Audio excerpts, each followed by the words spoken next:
if you okay Tomahawks to Ukraine, what's going to happen if the United States is in a conflict and we need the Tomahawks? Do we have enough? That's a problem. We need Tomahawks, and we need a lot of other things that we've been sending over the last 4 years to Ukraine. We've been, we gave them a lot. Now we have a different situation. We send it to the European Union. They pay for it and all that, and they have plenty of money.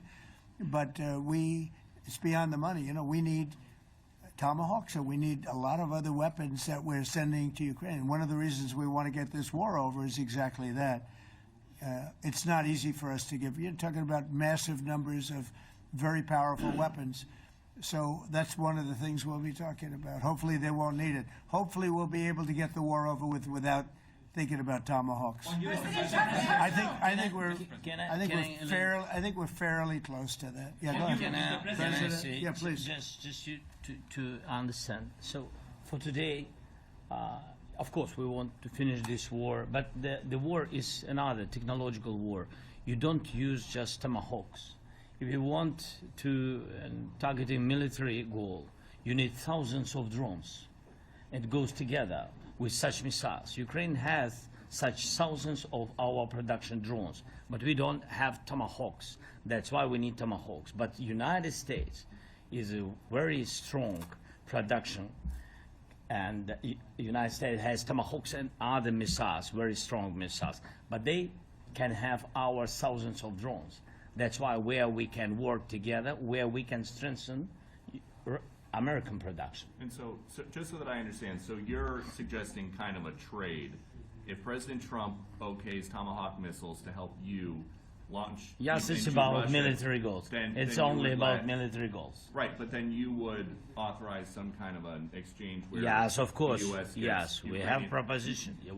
We have big proposition with our drones. President Trump, I don't mean to be brokering an arms deal here, but is that something that you would be interested in, Ukrainian drones? We are, yeah, we would. We have a lot of drones right now. We build our own drones, but we also buy drones from others, and they make a very good drone. I mean, drone warfare has really come to the fore over the last couple of years because of this war.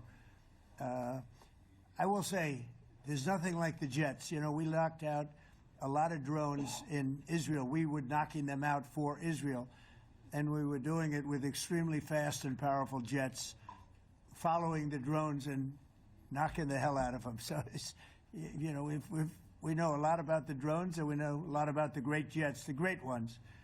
The ones, and the B-52s, which were totally they were stealth. They were undetectable. So we have a lot of different weapons.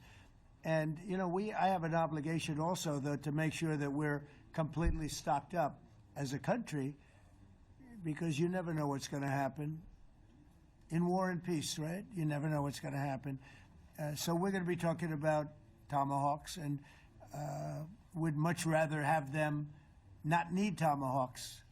Would much rather have the war be over, to be honest, because, we're in it to get the war over. We're selling a lot of different types of weapon, as you know, to the European Union.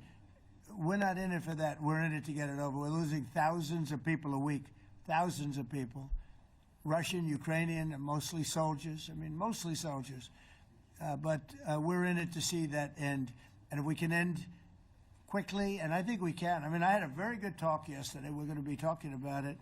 But I had a very productive talk yesterday with President Putin. We'll see what happens. But the war in the Middle East was far more complicated. We got that one done. And I think we have a good chance. I think President Zelenskyy wants it done, and I think President Putin wants it done. Now all they have to do is get along a little bit.